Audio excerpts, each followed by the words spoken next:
Alright guys, so welcome to this new video, and in this video we are going to see how to handle pagination still, but in this case we are going to be doing that directly in our query.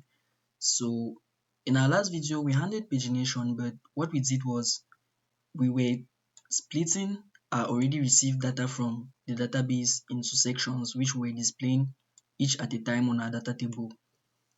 So this is just a new project I created. It's practically the same as the project we're working on, except in this project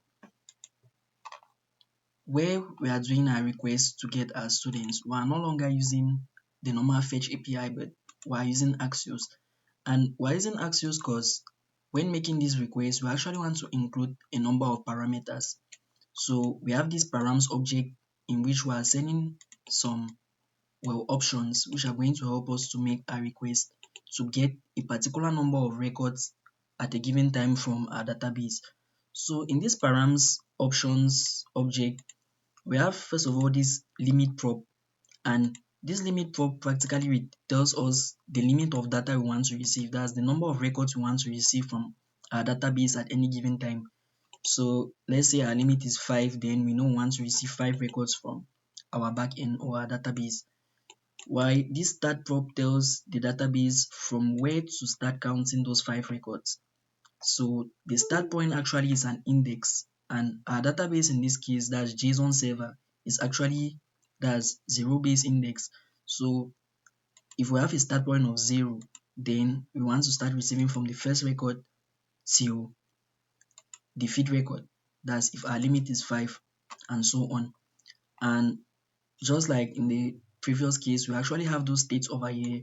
So we have a limit of 10, meaning initially we want to start receiving 10 records.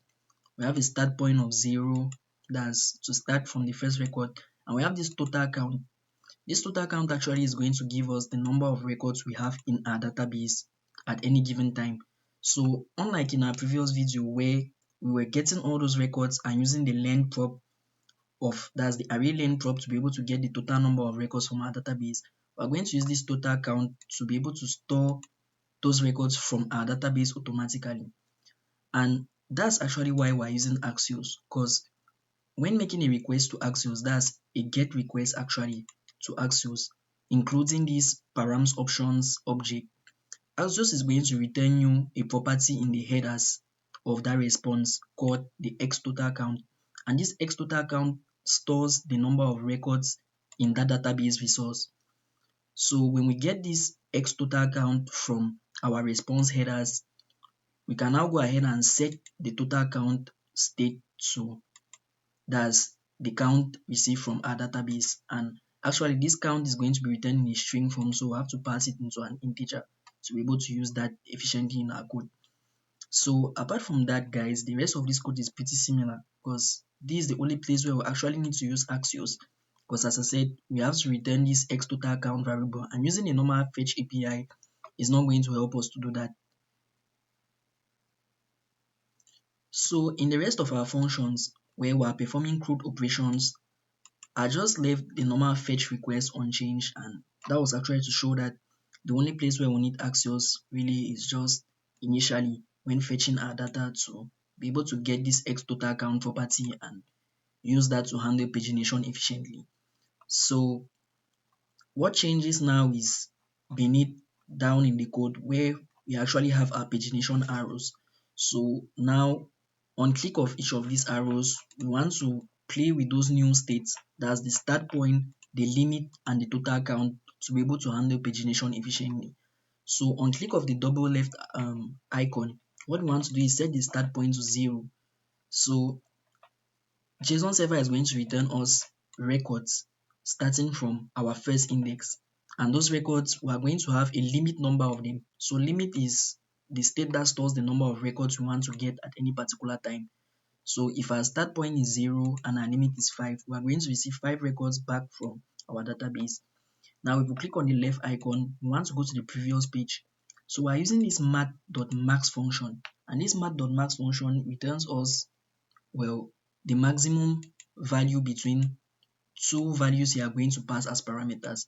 So in this case, we are passing 0 and we are passing the start point minus the limit as the next parameter. Now, whatever our start point is, we want to subtract a limit number of records from them to return our new start point. And let's say our start point is already 0. Then if we subtract a limit number of records, we are going to have a negative value. So this math.max function is going to return us 0 and set our start point to 0. And this ensures that we never go below the 0 record from our database. So that's that for our arrow left icon. And now for the arrow right icon, what we are doing is pretty similar to what we had above here, except we are using the math.min function, and this is going to return us the minimum value between two values you pass as parameters, same like in the first case. So the first parameter is the start point plus the limit.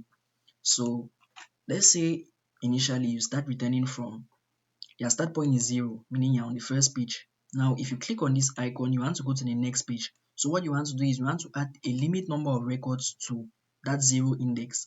So you are going to add 5 and you are going to start from index 5, and that's actually going to return you the next 5 records. Now, what this one does is it ensures that you never go above the total number of records in your table.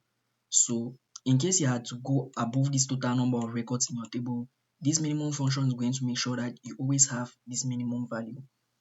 And now for the last icon, that's the double right icon, which takes you to the last page. What you want to do is you practically want to go to the last page, and this function takes care of that. So that's it, guys. That's practically all that changes in this new code. It's practically the same project we were working on, but yeah, I just use Axios here to be able to work with the database directly and get us all these new props which we are using to handle the pagination in our code. And everything works same like before. You have this, and you can go to the next page and so on. So guys, that's actually how I was able to implement pagination directly from the database in this tutorial. And if this video helped you to understand how to do so, don't forget to like and subscribe for more videos or more helpful tutorials to come up in the future. Thanks for watching and see you guys in the next video.